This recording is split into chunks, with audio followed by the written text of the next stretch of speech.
묵상기도 하심으로 새벽 예배를 시작하겠습니다. 하나님 감사합니다. 오늘도 새날을 허락하셔서 예배케 하심을 감사합니다. 오늘 이 하루도 주께만 영광 돌리는 하루, 또 주와 동행하는 하루가 되도록 인도하여 주옵소서. 오늘 이 아침에도 우리가 가지고 온 모든 인생의 짐과 문제들은 주께 온전히 맡겨드리오니 주님이 담당해 주시고 우리가 알지 못했던 크고 은밀한 방법들로 역사하시고 일하여 주옵소서. 오늘 이 하루도 주의 이름으로 모이는 시간마다 초소마다 하나님의 놀라운 은혜와 능력과 인재를 경험하게 해 주옵소서. 예수님의 이름으로 기도합니다. 아멘. 찬송 570장 드리겠습니다. 주는 나를 기르시는 목자요, 나는 주님의 귀한 어린 양. 푸른 풀밭 맑은 시냇물가로 나를 늘 인도하여 주신다. 주는 나의 좋은 목자, 나는 그의 어린 양. 저를 따라 꼴을 먹여주시니 내게 부족함 전혀 없어라. 예쁜 새들 노래하는 아침과 노을 비키는 고운 황혼에 사랑하는 나의 목자 음성이 나를 언제나 불러주신다. 주는 나의 좋은 목자, 나는 그의 어린 양. 저를 따라 꼴을 먹여주시니 내게 부족함 전혀 없어라. 못된 짐승 나를 해치 못하고 거친 비바람 상치 못하리. 나의 주님 강한 손을 펼치사 나를 주야로 지켜주신다. 주는 나의 좋은 목자, 나는 그의 어린 양. 저를 따라 꼴을 먹여주시니 내게 부족함 전혀 없어라. 아멘. 오늘 이 시간에 주시는 살아계신 하나님의 말씀은 구약성경 욥기 39장 5절에서 30절의 말씀입니다. 누가 들나귀를 놓아 자유롭게 하였느냐? 누가 빠른 나귀에 메인 것을 풀었느냐? 내가 그를 그것의 집으로 소금 땅을 그것이 사는 처소로 삼았느니라.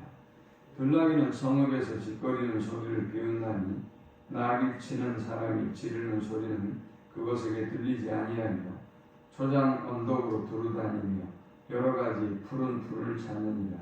들소가 어찌 기꺼이 너를 위하여 일하겠으며 내 외양간에 머물겠느냐? 내가 능히 줄로 매어 들소가 이랑을 갈게하겠느냐? 그것이 어찌 골짜기에서 너를 따라 썰매를 끌겠느냐? 그것이 힘이 세다고 내가 그것을 의지하겠느냐? 내 수고를 그것에게 맡기겠느냐? 그것이 내 곡식을 집으로 실어오며 내 타작마당에 곡식 모으기를 그것에게 의탁하겠느냐? 다주는 즐거이 날개를 치나 하계 깃털과 날개 같겠느냐? 그것이 알을 땅에 버려두어 흙에서 더워지게 하고 발에 깨어질 것이나 들짐승에게 밟힐 것을 생각하지 아니하고 그 새끼에게 모질게 대함이 제 새끼가 아닌 것처럼 하며 그 고생한 것이 헛되게 될지라도 두려워하지 아니하나니 이는 하나님이 지혜를 베풀지 아니하셨고 총명을 주지 아니하니라. 그러나 그것이 몸을 떨쳐 뛰어갈 때에는 말과 그 위에 탄 자를 우습게 여기느니라. 말의 힘을 내가 주었느냐? 그 목에 흩날리는 갈기를 내가 입혔느냐? 내가 그것으로 메뚜기처럼 뛰게 하겠느냐? 그 위험스러운 고소리가 두려우느냐? 그것이 골짜기에서 발굽질하고 힘있음을 기뻐하며 앞으로 나아가서 군사들을 맞대 두려움을 모르고 겁내지 아니하며 칼을 대할지라도 물러나지 아니하니 그의 머리 위에서는 화살통과 빛나는 창과 투창이 번쩍이며 땅을 삼킬 듯이 맹렬히 솟느며 나팔 소리에 머물러 서지 아니하고 나팔 소리가 날 때마다 힝힝 울며 멀리서 쌍 냄새를 맡고 지휘관들의 호령과 외치는 소리를 듣느니라. 내가 떠올라서 날개를 떨쳐 남쪽으로 향하는 것이 어찌 내 지혜로 말미암느냐? 독수리가 공중에 떠서 높은 곳에 보금자리를 만드는 것이 어찌 내 명령을 따르느냐? 그것이 낭떠러지 집을 지으며 뾰족한 바위 끝이나 험준한 데 사며 거기서 먹이를 잡히나니 그 눈이 멀리 보이며 그 새끼들도 피를 빠나니 시체가 있는 곳에는 독수리가 있느니라. 아멘. 욥과 친구들의 긴 논쟁을 듣고 난 하나님께서 38장에서 욥에게 직접 말씀하기 시작했습니다. 하나님은 욥에게 이 고난이 끝나가는 욥에게 과연 어떤 말씀을 하셨을까요? 모든 하나님의 일하심에는 하나님의 뜻과 계획이 있음을 말씀하셨습니다. 하나님은 온 땅의 질서를 정하시고 경계도 정하시는 분이기 때문에 어떤 상황에서도 하나님의 질서와 하나님의 계획을 믿고 신뢰하라라고 말씀하셨습니다. 자, 그리고 이제 오늘 본문에 많은 동물들을 열거하고 있습니다. 이토록 많은 동물들을 하나님이 열거하시고 또 각각의 특징들을 말씀하시는 이유들이 뭘까요? 오늘 이 본문을 통해서 우리는 세 가지 영적 교훈을 묵상과 함께 은혜를 나누려고 합니다. 이 본문이 주는 첫 번째 영적 교훈은 오직 하나님만이 온 땅의 주인이시고 온 땅의 통치자이시다라는 것입니다. 그러면서 들나귀와 들소를 예를 들고 있습니다. 이 들나귀와 들소는 사람이 돌볼 수가 없는 동물입니다. 이들은 사람이 마음대로 길들일 수도 없는 동물이죠. 그런데 이 동물들을 누가 돌보고 이 동물들을 누가 주권적으로 다스리겠어요? 이 동물들을 누가 뭘 시키도록 하겠습니까? 뭘 하도록 하겠습니까? 아니면 어떤 경계와 한도를 정하고 이 동물들을 다스리고 돌보겠습니까? 이 모든 일들을 할 수 있는 존재가 이 땅에는 없다는 것이지요. 오직 하나님만이 길들일 수 없는 동물까지도 돌보시고 또 주관하시는 하나님이시다라는 것을 말씀하고 있습니다. 따라서 인간은 하나님 앞에 겸손해야 한다는 거죠. 욥이 아니면 그의 친구들이 하나님 앞에서 모든 것을 알고 있는 양 그렇게 많은 말들을 토해냈던 것이 얼마나 위험하고 어리석은 일인가를 말씀하고 있는 것입니다. 두 번째, 우리는 이 본문을 통해서 모든 세상의 일들에는 하나님의 계획과 섭리가 있다라는 것을 알 수 있습니다. 그러면서 타조를 이야기합니다. 타조는 참 이해할 수 없는 새라는 것입니다. 타조는 이 새의 특징들이 전혀 없는 듯 보여집니다. 타조는 날개는 있지만 날지 못하는 새입니다. 타조는 다른 새들처럼 둥지에 알을 품지도 않습니다. 또 새끼에게 먹이를 갖다주고 새끼를 돌보는 일도 하지 않습니다. 그런데 참 신기하게도 이토록 어리석게 보이고 이해할 수 없는 동물이지만 그런데 하나님은 하나님의 지혜를 이 타조에게 주셨다는 것입니다. 우리가 보기에는 17절에 보니까 이는 하나님이 지혜를 베풀지 아니하셨고 총명을 주지 아니함이라 했어요. 우리가 보건대 타조를 이해할 수가 없어요. 우리의 지혜로는 저 새는 왜 날지도 못하는 거, 날개는 왜 필요한 거 그러려면, 혹은 저 동물은 도대체 왜 알을 둥지에 낳지 않는가? 아니면 새끼를 왜 다른 새들처럼 정있게 돌보지 아니하는가? 라고 타조에 대해서 얼마든지 비난하고 어리석다고 공격할 수 있는데, 하나님은 우리가 보기에 그 새가 지혜가 없는 듯 보이지만 하나님께서는 이 타조에게도 독특한 은혜를 주시고 독특한 지혜를 주셨다라는 것입니다. 18절에 보니까 그러나 그것이 몸을 떨쳐 뛰어갈 때에는 말과 그 위에 탄 자를 우습게 여기는다. 아니 그러니까 타조가 뛰어갈 때 그 힘을 보면 어마어마한 속도와 힘이 있죠. 그리고 타조가 사람을 오히려 등에 뻗을 정도로 강한 힘을 가지고 있단 말이죠. 그러므로 우리가 세상의 일들에 대해서 함부로 정의하고 말하는 것은 옳지 않다라는 것입니다. 욥의 친구들이 욥을 향하여 함부로 이야기했어요. 마치 타조를 향해서 너가 무슨 새야? 너가 왜 그렇게 어리석게 살아?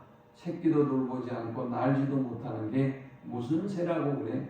너는 정말 세상에서 쓸모없는 새다 라고 이야기할 수 있지만, 세상의 모든 생물들에게, 세상의 모든 것들에게 하나님은 지혜를 주시고, 또 하나님은 그들을 위한 계획을 갖고 계시고, 또 하나님의 뜻과 계획하신 대로 섭리하시고 주관하시고 인도하고 계신다는 것입니다. 그러므로 우리는 우리가 바라보기에 다르다고 해서, 우리가 보기에 틀려 보인다고 해서 함부로 이야기하고 판단해서는 안 된다는 것이지요. 하나님은 그 모든 것들에 계획을 가지고 계시고, 또 그 모든 것들을 다스리고 주장하시며 섭리하고 계신다는 것을 말씀하고 있는 것입니다. 그것은 욥도 마찬가지이고요. 또 그의 친구들도 마찬가지일 거예요. 그 친구들은 뭐라고 얘기했습니까? 그들은 성경적인 하나님의 역사와 일하심에 대해서 일하는 것이 아니라 일반론적인 관점에서 일하겠어요. 그리고 과잉 일반화를 했어요. 하나님이 죄를 범하면 그 죄에 대해서 징계하시고 심판하시죠. 그런데 모든 사람이 다 그렇지 않아요. 하나님은 때로는 시련을 통해서 그 사람을 온전한 믿음으로 만들어가기 위해서 고난을 주시고 어려움을 주시고 하실 수 있거든요.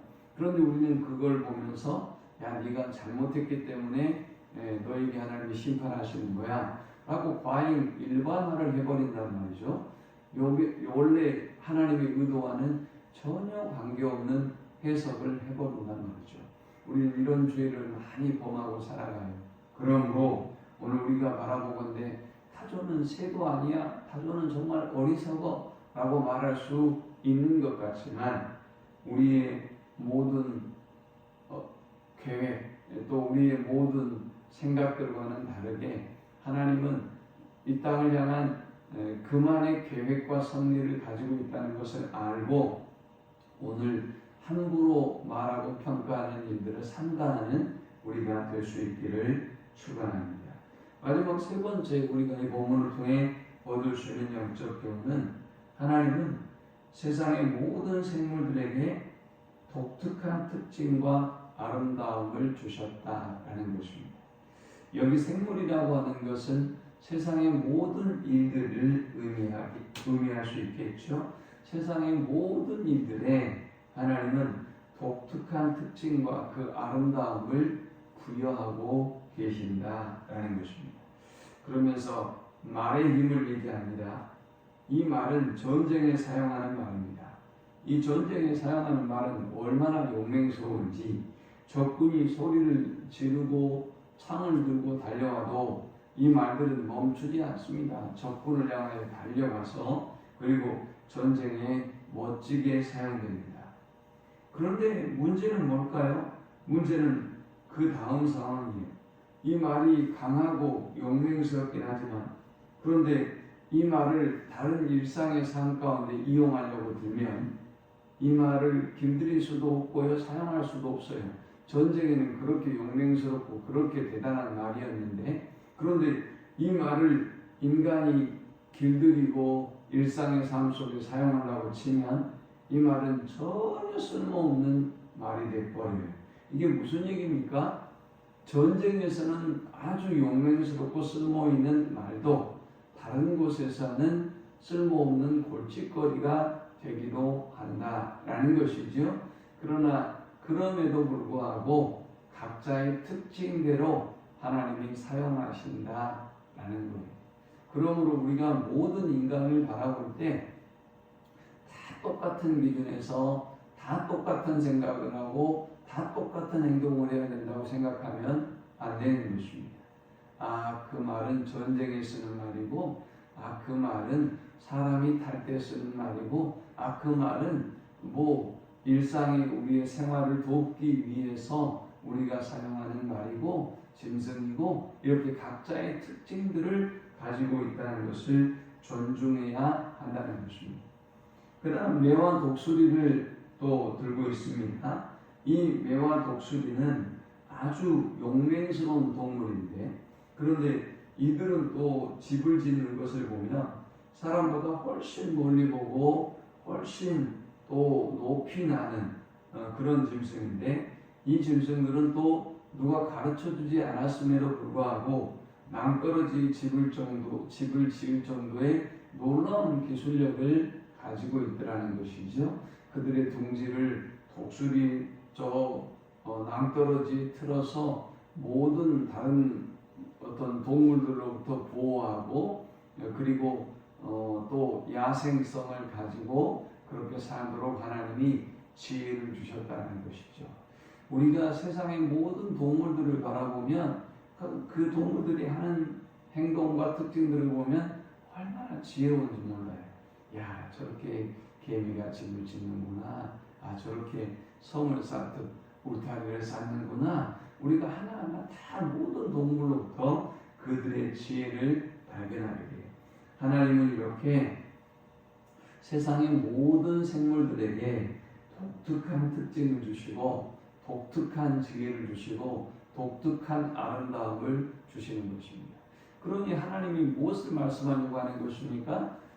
욥과 이 친구들에게 세상의 모든 것들에는 각자의 아름다움이 있고 각자의 독특함이 있고 각자의 지혜를 하나님이 주셔서 이 모든 것들을 다스리고 통치하신다는 것이지요. 그러므로 함부로 일반론적인 관점에서 과잉 일반에서 다 똑같아야 된다라고 말해서도 안 될 뿐만이 아니라 그들 각자의 아름다움과 독특성을 인정할 뿐만이 아니라 그럼에도 불구하고 각각 오케스트라가 다른 악기들이 다 그냥 각자의 연주를 하잖아요. 그러나 아름다운 조화를 이루도록 지휘자가 지휘해서 아름다운 음악을 만들어요. 인간인 욥과 욥의 친구들은 동물들을 자기 마음대로 길들일 수도 없고 사용할 수도 없지만 하나님이 그 전쟁에 사용하던 말도 그리고 야생의 동물들도 그리고 그 새들도 하나님이 다 통치하시고 하나님이 다스리고 계신단 말이죠. 그러니 내가 다스리고 내가 통치하려고 해서는 안 된다는 것이지요. 하나님이 하실 수 있도록 하나님께서 온전히 다스릴 수 있도록 우리는 내어드리고 맡기면 된다는 것입니다. 이 말씀을 기억하면서 내 생각대로 세상이 움직여야 되고 또 내 방법대로 움직여야 된다라고 하는 교만한 생각을 버리고 하나님이 그 하나님의 방법대로 그 모든 것들을 다스리고 주관하심을 온전히 믿고 맡기는 우리 모두가 되시기를 축원합니다. 하나님 감사합니다. 함부로 우리의 생각대로 우리의 뜻대로 움직이고 또 우리의 생각대로 행해야 된다고 생각했던 우리의 교만함을 불쌍히 여겨 주옵소서. 오직 하나님만이 야생의 동물들과 들짐승들을 주관하시고 움직일 수 있다는 사실을 기억하고 하나님의 주권과 통치 아래 모든 걸 맡기는 저들이 되게 하여 주옵소서. 우리의 인생도 우리의 삶 가운데 일어나는 모든 일들도 하나님께 온전히 맡기고 의지하는 저들이 되게 해 주옵소서. 예수님의 이름으로 기도합니다. 아멘. 지금은 우리 주 예수 그리스도의 크신 은혜와 성부 하나님의 극진한 사랑과 성령의 인도고 교통 충만케 하시니 인생의 모든 일에는 하나님의 뜻이 있고 계획이 있으며 섭리가 있음을 믿고 하나님께 모든 것을 맡기는 귀한 주의 자녀들의 머리 위에 이제로부터 영원토록 함께 있을지어다. 아멘.